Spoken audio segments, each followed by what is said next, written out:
Black woman CEO denied withdrawal at her own bank. 7 minutes later she fired the manager on the spot. I walked into that bank expecting a 5-minute errand. The sun was high and my driver was double parked. 3 back-to-back meetings waited for me. I wasn't there for drama. Just needed a cashier's check. Something simple. My assistant had already called ahead. Everything should have been ready.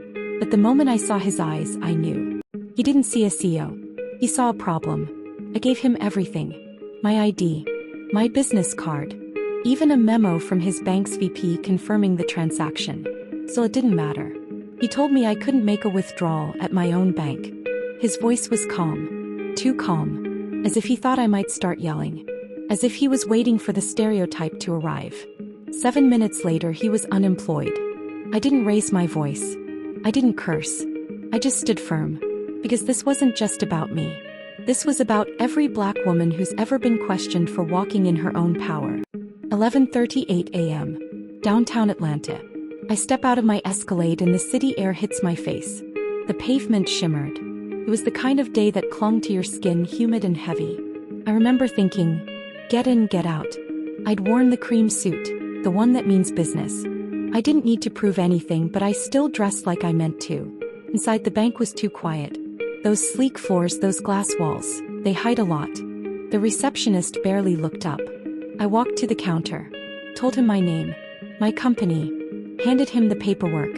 I noticed how his fingers hesitated, how he squinted at my ID like it might be fake. And then the line, "We'll need to verify." I've heard that line in boardrooms, airports, even at my own events. Always the same tone. As if I don't belong. As if I'm borrowing someone else's life. But this time I was ready. I let him make his calls. Watched him whisper. Watched 2 tellers glance and pretend not to. I knew the dance. Let them twirl. I texted my assistant. He's stalling. Give me 5. And then he came back with that smug look. We can't process this today.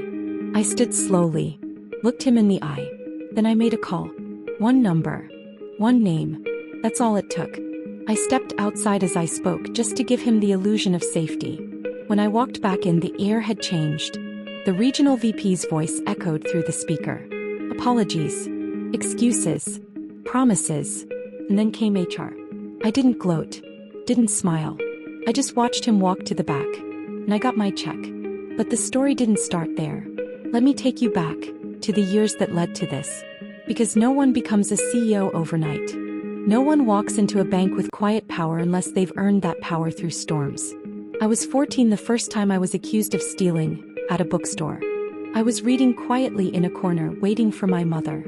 Manager tapped my shoulder and said, "This isn't a library." When I left the book, but I took the lesson.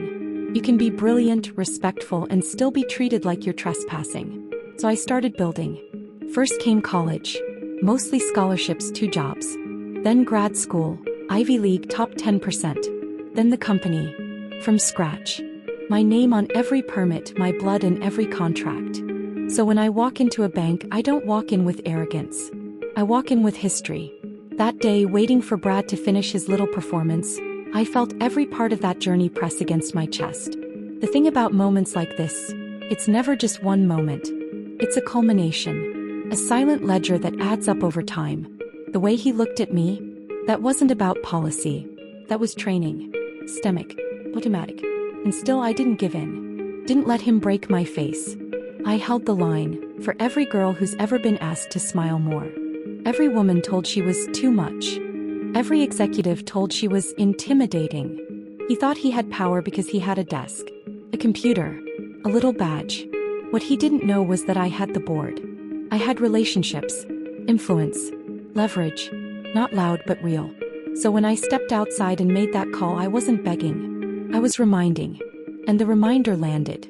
10 minutes later, Brad was behind closed doors with HR. And I was sipping cucumber water from a glass I didn't ask for. The branch manager, who'd suddenly appeared like magic, kept apologizing. I didn't respond. I'd said what needed saying with that one call. I took my cashier's check, folded it in my planner, walked past every set of eyes pretending not to watch me. Outside, the driver opened the door. I slid in. The city moved around me like it always did. Loud, fast, full of assumptions. But something was different. Not in them. In me. I was done explaining. You ever notice how when we stand tall they call it attitude? But when we shrink they call us unqualified. So forget playing small. Forget making them comfortable. You don't have to earn your right to dignity. You were born with it. That man lost his job not because I was angry, but because I was prepared. Prepared to be underestimated. Prepared to be tested. Prepared to win anyway. And I didn't win with rage. I won with clarity. That's what they never expect. That's what changes the room. But I'll tell you something else.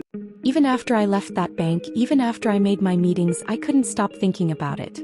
About how routine it all felt. Like a well-rehearsed insult.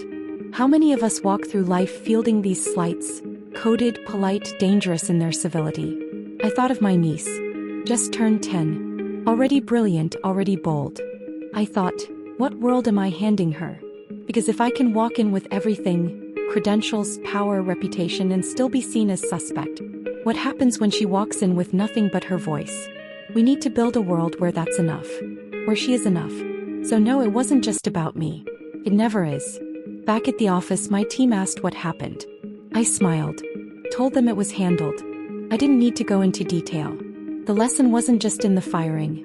It was in the stillness. The strategy. The silence that roared louder than any headline. That's how we move now. With precision. With purpose. We've spent too long trying to prove we belong. From now on we walk like we do. Because we do. Have you ever been underestimated? Doubted? Dismissed? Then this story is yours too. Share it. Stand tall in it. Make it known. Like, comment, subscribe. Let's rewrite the story they keep trying to write for us.